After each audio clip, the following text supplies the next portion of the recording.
Now let us see input interface circuit. See the figure. Output lines of data in are connected to the data lines of bus by means of three state drivers. See the figure 4.29. Drivers are turned on when processor issues a read signal and address selects data in. Sign signal is generated using the status flag circuit. See the figure 4.30. Sign signal is connected to line D0 of the processor bus using three state driver. Address decoder selects the input interface based on bits A1 through A31, but A0 determines whether the status or data register is to be read. When master ready is active, processor activates the slave ready signal when either the read status or read data is equal to 1. Now let us see printer interface to processor. Keyboard is connected to a processor using a parallel port. Processor uses memory mapped input output and asynchronous bus protocol. On the processor side of the interface, we have data lines, address lines, control or read or write line, master ready signal and slave ready signal. On the keyboard side of the interface, we have encoder circuit which generates a code for the key pressed, debouncing circuit which eliminates the effect of a key, data lines which contain the code for the key valid line changes from 0 to 1 when the key is pressed. This causes the code to be loaded into data in and sign to be set to 1. Now let us see general 8-bit parallel processing. Data lines P7 through P0 can be used for either input or output purposes. See the figure 4.34. For increased flexibility, some lines can be used as inputs and some lines can be used as outputs. The drought register is connected to data lines via three-state drivers that are controlled by a DDR. The processor can write any 8-bit pattern into DDR data direction register. If DDR is equal to 1, then data line acts as an output line, otherwise data line acts as an input line. Two lines C1 and C2 are used to control the interaction between interface circuit and input-output device. Two lines C1 and C2 are also programmable. Line C2 is bidirectional to provide different modes of the signaling including the handshake. The ready and accept lines are the handshake control lines on the processor bus side. Hence the ready and accept lines can be connected to master ready and slave ready. The input signal my address should be connected to the output of an address decoder. The address decoder recognizes the address assigned to the interface. There are three register select lines RS0 to RS2. Three register select lines allows up to 8 registers in the interface. An interrupt request int R is also provided. Int R should be connected to the interrupt request line on the computer bus. Standard input-output interface. Consider a computer system using different interface standards. Let us look into processor bus and peripheral component interconnect. PCI bus. See the figure 4.38. These two buses are interconnected by a circuit called bridge. The bridge translates the signals and protocols of the bus into another. The bridge circuit introduces a small delay in data transfer between processor and the devices. The three major standard input-output interfaces are PCI peripheral component interconnect, SCSI small computer system interface, USB universal serial bus. PCI defines an expansion bus on the motherboard. SCSI and USB are used for connecting additional devices both inside and outside the computer box.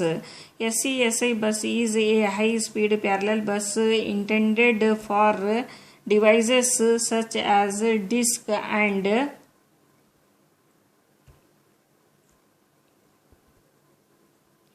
Video display. USB uses a serial transmission to suit the needs of equipment ranging from keyboard to game control to internal connection. IDE integrated device electronics disk is compatible with ISA, which shows the connection to an Ethernet. PCI is developed as a low-cost bus that is truly processor-independent. PCI supports high-speed disk graphics and video devices. PCI has plug-and-play capability for connecting input-output devices. To connect new devices, the user simply connects the device interface board to the bus. Data transfer in PCI. The data are transferred between cache and main memory. The data is a sequence of words which are stored in successive memory locations. During read operation, when the processor specifies an address, the memory responds by sending a sequence of data words from successive memory locations. During write operation, when the processor sends an address, a sequence of data words is written into successive memory locations. PCI supports read and write operation. A read or a write operation involving a single word is treated as a burst of length 1. PCI has 3 address spaces. They are memory address space, input output address space, and configuration address space. Input output address space intended for use with processor. Configuration space intended to give PCI its plug and play capability. PCI bridge provides a separate physical connection to main memory. The master maintains the address information on the bus until data transfer is completed. At any time, only one device acts as bus master. The master is called initiator, which is either processor or DMA. The addressed device that responds to the read and write commands is called a target. A complete transfer operation on the bus involving an address and burst of the data is called transaction. See the figure 4.39 and table 7.1. Table data transfer signals on the PCI bus. Individual word transfers are called phases. During clock cycle 1, the processor A asserts frame hash to indicate the beginning of a transaction, sends the address on AD lines and command on C or BE hash lines. During clock cycle 2, the processor removes the address and disconnects its drives from AD lines. Selected target enables its drivers on AD lines and fetches the requested data to be placed on bus. Selected target asserts dev cell hash and maintains it in asserted state until the end of the transaction. CRBE hash is used to send a bus command and it is used for different purposes during the rest of the transaction. During clock cycle 3, the initiator asserts IRDY hash to indicate that it is ready to receive data. If the target has data ready to send, then it asserts TRDY hash. In our example, the target sends 3 more words of data in clock cycle 4 to 6. During clock cycle 5, the indicator uses frame hash to indicate the duration of the burst. Since it read 4 words, the initiator negates frame hash during clock cycle 5. During clock cycle 7, after sending 4th word, the target disconnects its drivers and negates dev cell hash during the clock cycle 7.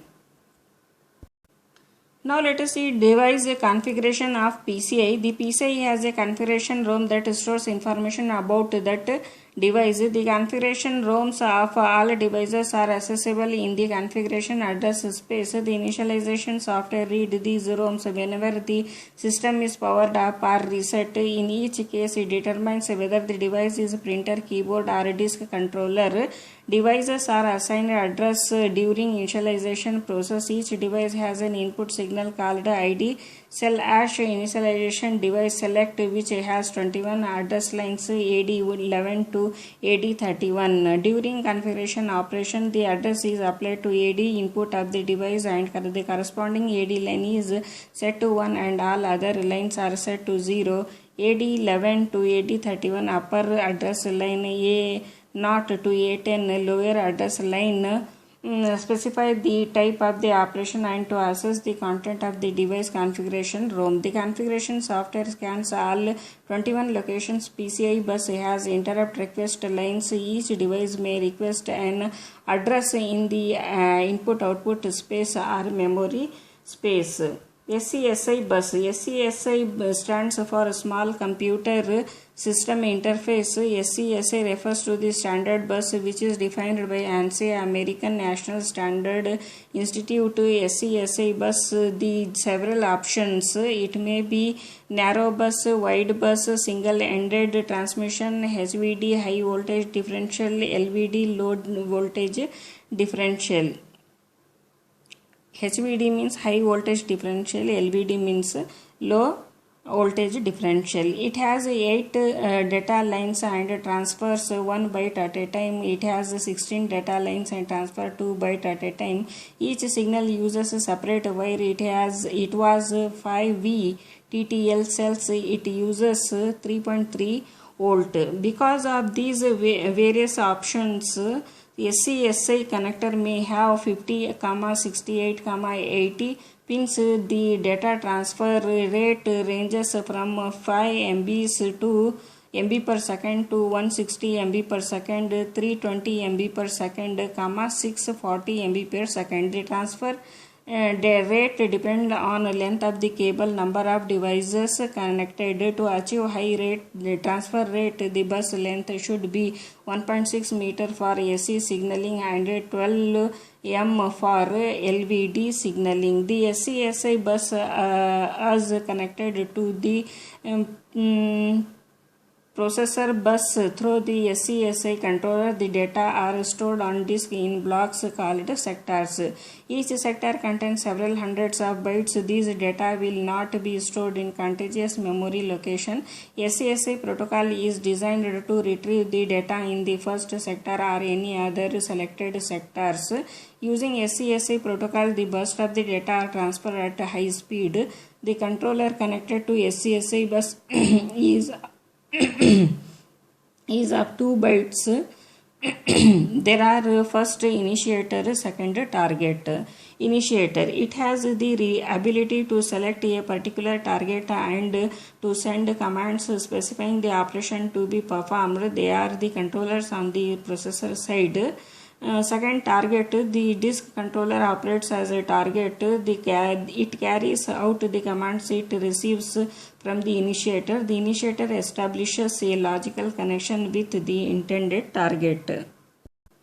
Steps for read operation. The SCSI controller contends for control of the bus initiator. When the initiator wins the arbitration process, the initiator selects the target controller and hands over control of the bus to it. The target starts an output operation. The initiator sends a command specifying the required read operation. The target sends a message to initiator indicating that it will temporarily suspend connection between them, then releases the bus. The target controller sends a command to the disk drive to move the read head to the first sector involved in the requested read operation.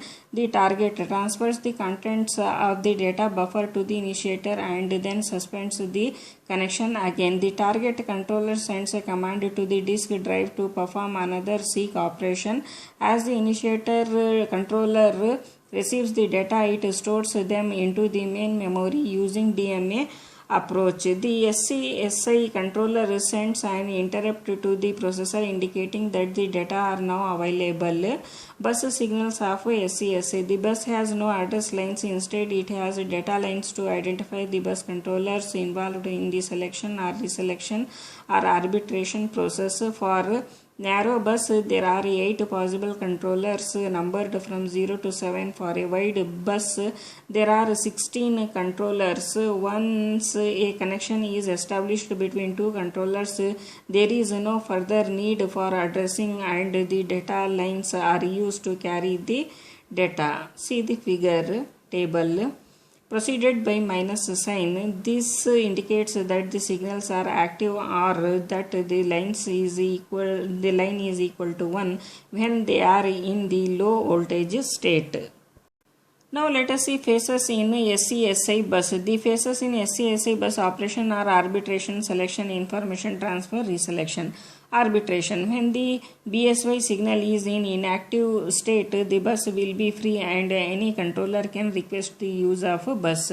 SCSI uses distributed arbitration scheme because each controller may generate a request at the same time.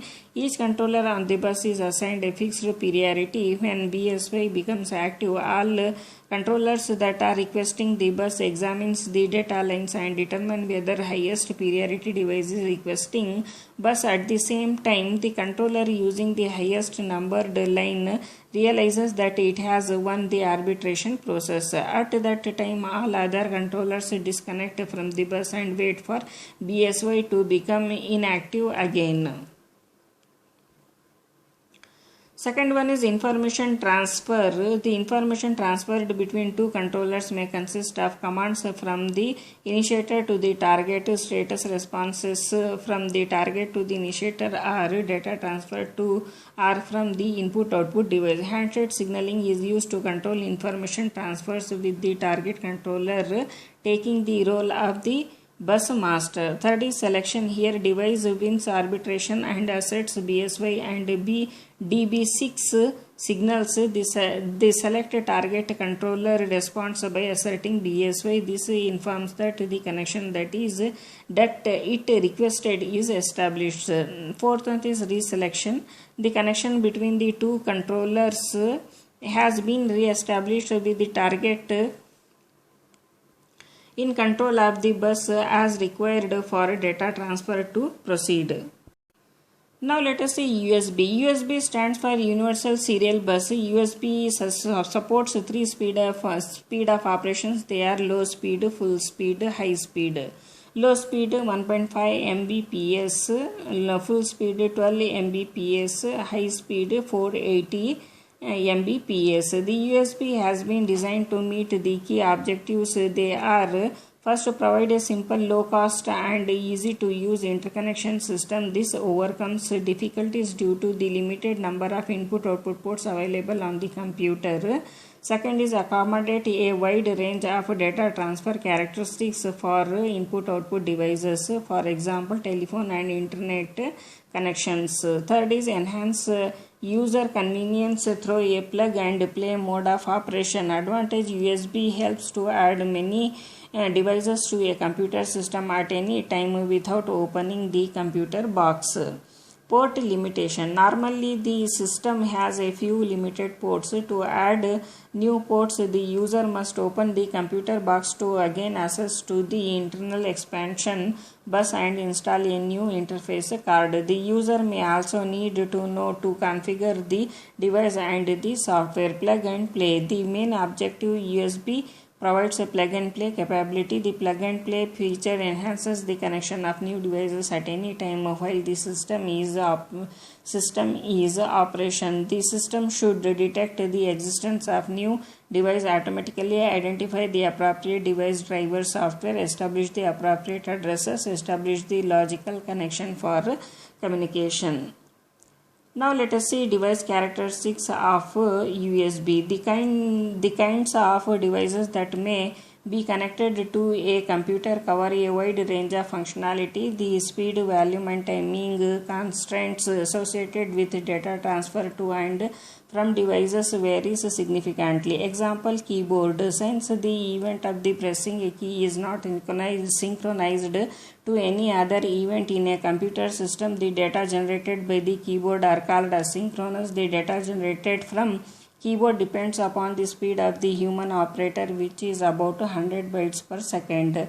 Second, microphone attached in a computer system internally or externally. The sound picked up by the microphone produces an analog electric signal which must be converted into digital form before it can be handled by the computer. This is accomplished by the sampling and analog signal periodically.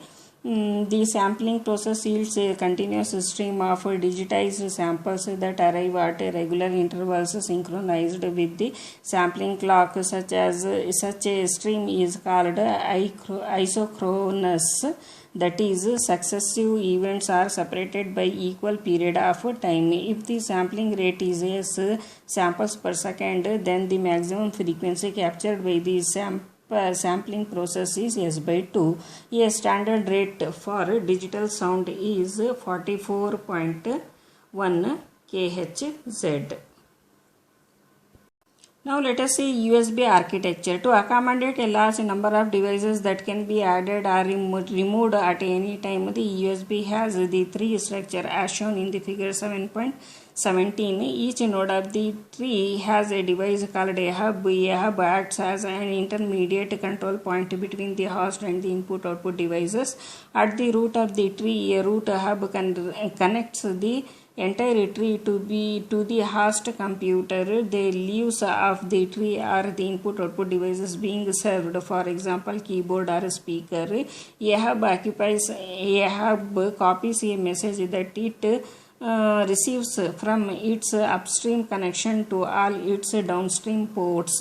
As a result, a message sent by the host computer is broadcast to all input-output devices, but only the addressed device will respond to that message. Now let us see USB addressing. Each device may be a hub or an input-output device. Each device on the USB is assigned a 7-bit address. This address is local to USB tree and is not related in any way to the addresses used on the processor bus. A hub may have any number of devices or other hubs connected to it, and addresses are assigned arbitrarily. When a device is first connected to a hub or when it is powered on, it has the address 0. The hardware of the hub detects the device that has been connected and it records this fact as a part of its status information. Periodically, the host polls each hub to collect status information and learn about new devices that may have been added or disconnected. When the host is informed that a new device has been connected, it uses a sequence of commands to send a reset signal on the corresponding hub port, read information from the device about its capabilities, send configuration information to the device, and assign the device a unique USB address. Once this sequence is completed, the device begins a normal operation and responds only to the new address. USB protocols. All information transferred over the USB is organized in packets. All packet consist of one or more bytes of information. There are many types of packets that perform a variety of control functions. The information transferred on USB is divided into two broad categories: control and the data. Control packets perform tasks such as addressing a device to initiate data transfer, acknowledging the data have been received correctly, or indicating an error. Data packets carry information that is delivered to the device. A packet consists of one or more fields containing different kinds of information. The first field of any packet is called packet identifier (PID), which identifies the type of that packet. They are transmitted twice. The first time they are sent with their true values, and the second time with each bit complemented. The 4 PID bits identify one of the 16 different packet types. Some control packets, such as acknowledge, consist only of the PID byte. Control packets used for controlling data transfer operations are called token packets. Now see the problems 1 to 5 with their solutions.